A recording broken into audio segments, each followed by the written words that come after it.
Good morning সবাইকে। সকালবেলা চা করা শুরু হয়ে গেল। চাটা দিয়ে দু রকমের। তারপরে মা হাটে গেছিলো, মা হাটের থেকে চলে এসেছে। মা হাটের থেকে কী কী নিয়ে এসেছে সেটা তোমাদের দেখিয়ে দিলাম। দেখো, এইসব প্যানে তো আমার কোনো ইন্টারেস্ট নেই, আমার ইন্টারেস্ট তো অন্য জায়গায়। সেটি সরে এসো। নাইটি নিয়ে এসছে, দেখো মা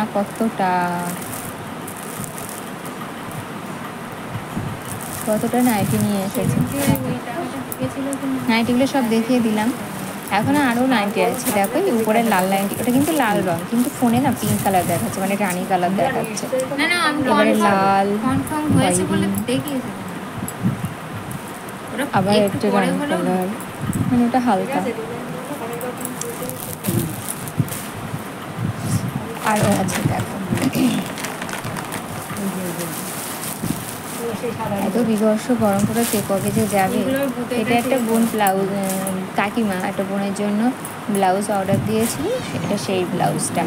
দেখো ব্লাউজটা কি সুন্দর। আমার কিন্তু সেম ব্লাউজ আছে সবুজ রঙের, আমার কিন্তু সেম ব্লাউজ আছে, কিন্তু ওটাই বুকের ওখানে যেমন রাউন্ড দেওয়া রয়েছে,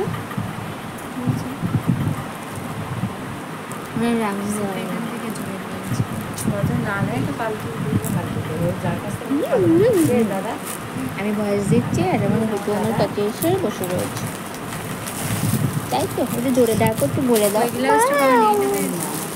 ওটাই কিন্তু বেশি ভালো লাগে। আগের দিনের একরকম ছাপা ব্লাউজ ছিল, আর ওই ছাপা লাগছে না।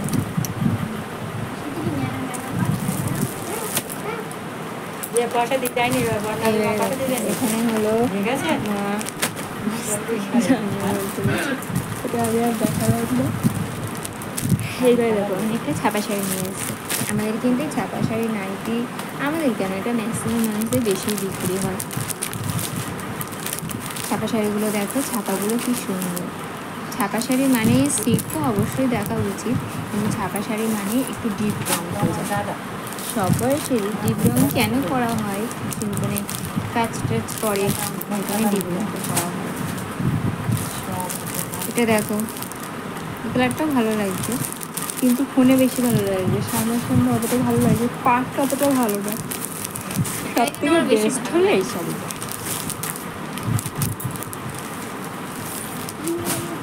তারপরে দেখো লাল হলুদ, লাল হলুদ সব মানে সব সময়ই লাগে, পুজো আসা সমস্ত কিছুতেই লাল হলুদটাই প্রয়োজন। কুটু বাকি একটা, ওই একটা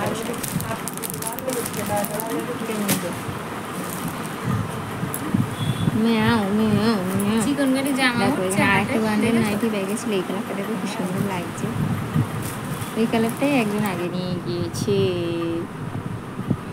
জিনিসপত্র কিনে এসছে, রেসেই ছিল।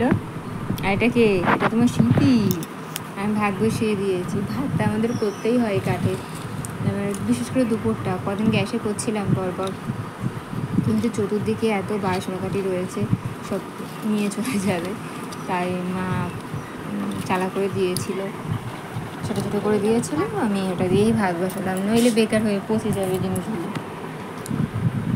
কী হয়েছে, তুই হাঁটছো করছো কেন তুমি? এবারে মাছ ভাজা, ডাল, তারপরে হলো কেউ হলো মাছের তরকারি খাচ্ছে না।